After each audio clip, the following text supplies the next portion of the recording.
At a time of such challenge and crisis, let me tell you, friends, that we're very lucky to have that leadership. We're very lucky to have Nicola Sturgeon. Because, conference, trust me on this, you don't have to spend too long at Westminster these days to realise what happens when that kind of solid leadership is literally nowhere to be found in government in Whitehall. Now, my job as your Westminster leader is to stand up here and give you all an update of events in London. Now, in fairness, it's a hard enough job at the best of times, but honestly, this year, especially with the chaos of the last few weeks, I barely know where to start. They often say that first impressions are important in any new job. Well, only a matter of weeks into their new roles, the disastrous duo of Liz Truss and Kwasi Kwarteng have crashed the economy, sent the pound plummeting, put pension funds at risk and created mayhem for mortgage holders. The Bank of England are having to spend up to £65 billion to prop up the gilt market, to stop pension funds from holding, and all because of the chaos caused by Truss and Kwarteng. The truth is, the new Prime Minister and our new Chancellor have made the worst first impression in the history of UK politics. Because the inequality and the incompetence of the budget will go down as one of the worst financial interventions in modern history. But, by the way, don't simply take my word for it. Just ask the mini-budget's very newest critic, Douglas Ross.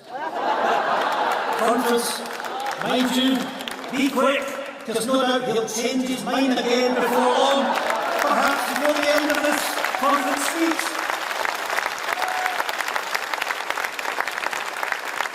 You know, there was at least one Tory who had the inside track on this way that would unfold. Now, I promise you that this will be the first and definitively the last time I'll ever quote Rishi Sunak at an SNP conference. But credit's due.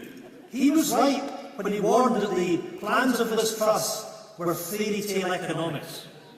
But what was once fairy tale economics used to bribe voters from the Tory members last summer has become everyone else's nightmare this autumn and winter. Because these aren't distant decisions on financial markets. The chaos of their choices will impact directly and painfully on ordinary households. Higher interest rates means higher mortgage costs. A weaker pound means food and fuel prices will go up even further.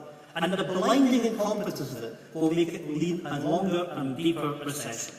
Tory incompetence comes with a massive price, and it will all be paid for the only way the Tories know how, by cutting public services and pushing more of our people into poverty. Already, they are gearing up to make real terms cuts to benefits in this middle of the cost of living crisis. And on the very same morning that they finally U-turned on their tax cut for the super-rich, the Tories slipped out the real announcement that they would be slashing public services by £18 billion every year. Friends, the last decade of Tory austerity was only the start. The Resolution Foundation has predicted that the Chancellor's choices would mean cuts of £47 billion by the middle of this decade. Cuts at least as big as those by the original austerity Chancellor, George Orban. It turns out that the new Tory plan is the same as the old Tory plan, austerity 2.0. So, conference, here's a test for the new Conservative rebels who are magically multiplying by the day. If they have any sense of morality, if they have any backbone, they will join us in stopping any real terms cuts to the benefits and any return to austerity.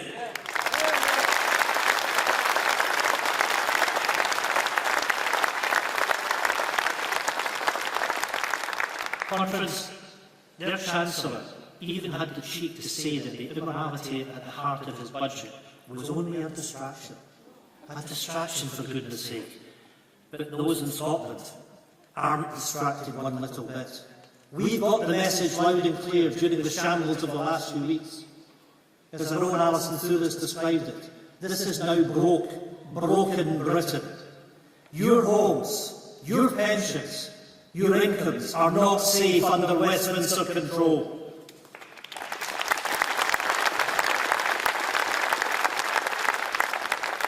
It is, friends, a cost, a risk, a price that Scotland can't afford to pay any longer. Because, Conference, the reality is the chaos of the last few weeks is now no exception. It has become the new normal of British politics. A pattern of constant crisis now defines Westminster. It started when they boarded the big red Brexit bus in 2016, and they've been driving towards disaster ever since. We all thought that it would be Boris Johnson who would eventually drive it over the cliff. Well, in fairness, he did come pretty close. But it turns out he has left Truss and Partang to drive the UK economy over the cliff edge. And the sheer stupidity of their grand plan is becoming clearer. Exit the EU only to fall into the arms of the International Monetary Fund. And who can forget that these are the same people who once promised to take back control? Well, the last few weeks are the clearest evidence of just how dangerously they have lost control. We are now left with the remaining rump of a desperate Tory party, reckless right-wing wreckers who should never be allowed anywhere near the privilege of power ever, ever again.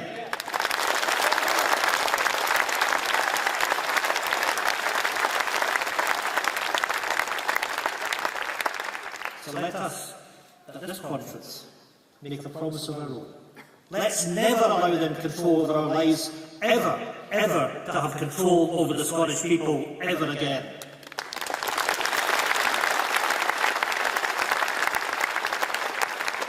Not for one term, not even for a decade. Let's make sure that we win our independence and finally get rid of Westminster Tory governments for good.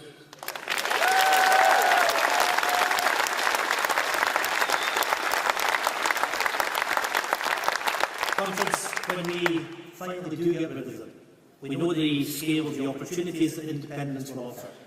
But we only have to look at the current context. Scotland is energy rich. We simply shouldn't be facing an energy emergency. We shouldn't have cold homes and soaring bills. We produce 6 times more gas than we consume, and nearly 100% of the equivalent of an electricity consumption already comes from renewables. This is Scotland's energy, and it should serve Scotland's people.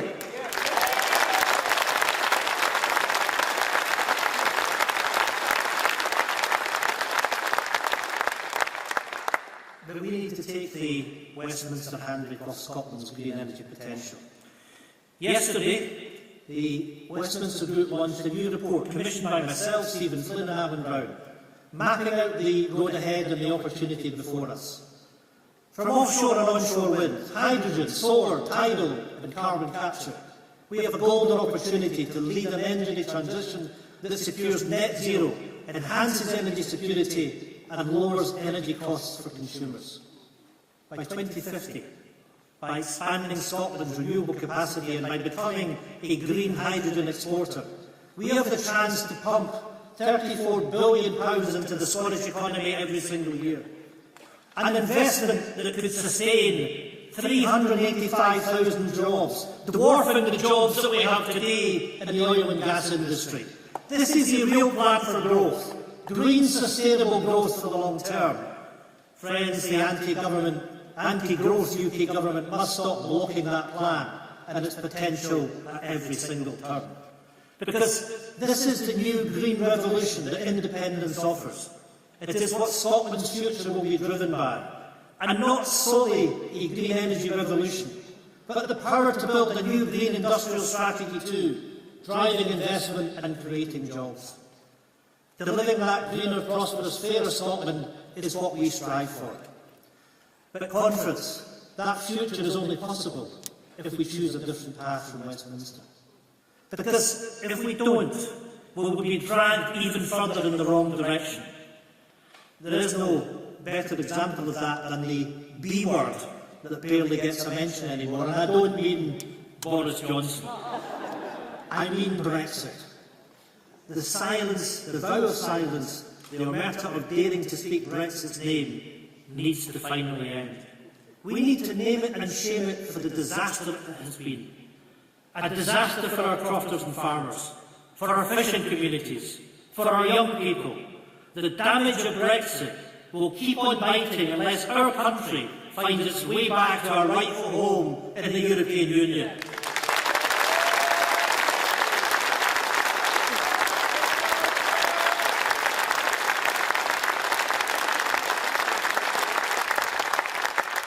Conference, when it comes to Brexit, I'm afraid I can only think of one sentence more ridiculous than the Tories get Brexit done. And that's Labour's new slogan, make Brexit work. Never before have so few words made so little sense. The complete conversion of the Labour Party to the Tory hard Brexit Party is a betrayal of working people in Scotland and those right across these islands.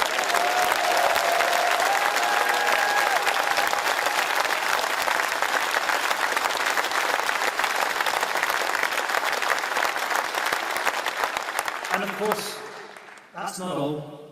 As well as pledging their support for Brexit, Labour's other big pledge is never to work with the Scottish National Party. You know, the very same Labour Party that only a few months ago made a string of backroom deals with the Tories here in Scotland. Friends, just think about that for a second. A Labour Party, happy and hungry to do backroom deals with the Tories, but who say they could never work with the people of Scotland that vote for the SNP. And why? And why? Because we happen to believe in our nation's independence. We happen to believe that our people have a right to choose our future. Labour's position is not just an insult to all of us. It is an insult to the many Scottish Labour voters who also believe in independence.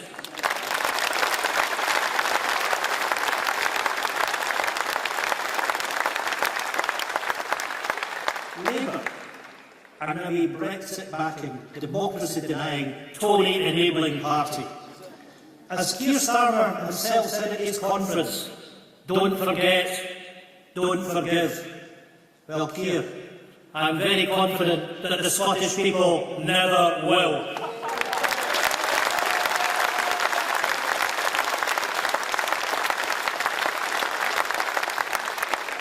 Conference, the newly formed Better Together coalition of Labour and the Tories carries another major risk.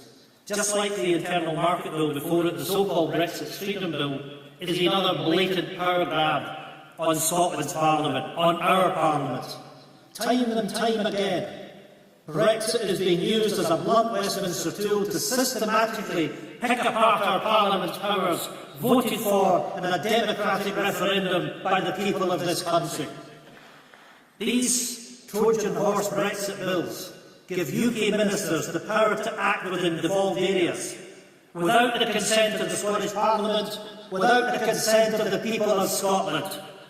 This new power grab also carries the real risks that laws protecting rights and standards, like holiday pay, parental leave, the 48-hour week, as well as good air and water quality, will fall away and disappear. And all because the Tories are hell-bent on getting rid of any law, any right, any protection that has the words European Union in it. Well, in Scotland, we value these laws. We value these rights and protections.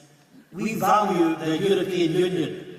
And friends, we will find our path back to Europe where we belong when we achieve our independence.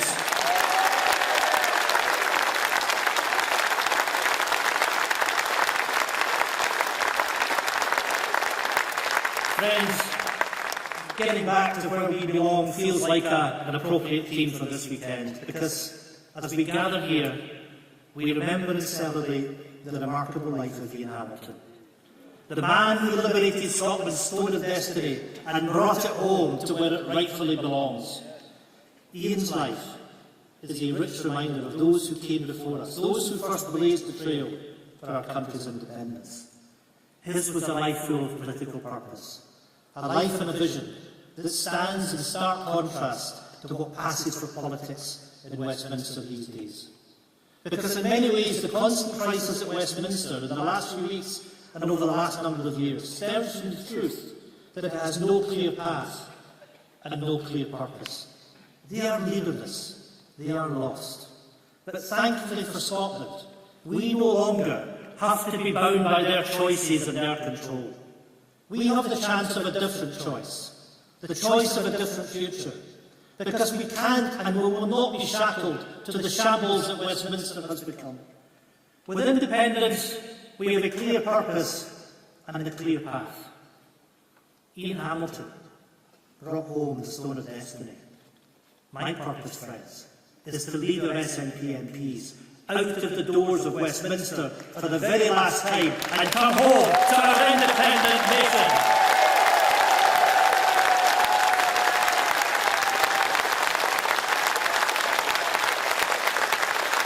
So, friends, for Ian Hamilton and for all those that have gone before, for those of us in Scotland today, but most importantly, for future generations, let's finish the job. Let's finish the jump and finally put a finish of Westminster control for good. Let's build that greener, wealthier, fairer Scotland. Let's build a new Scotland, an independent Scotland. Conference, thank you.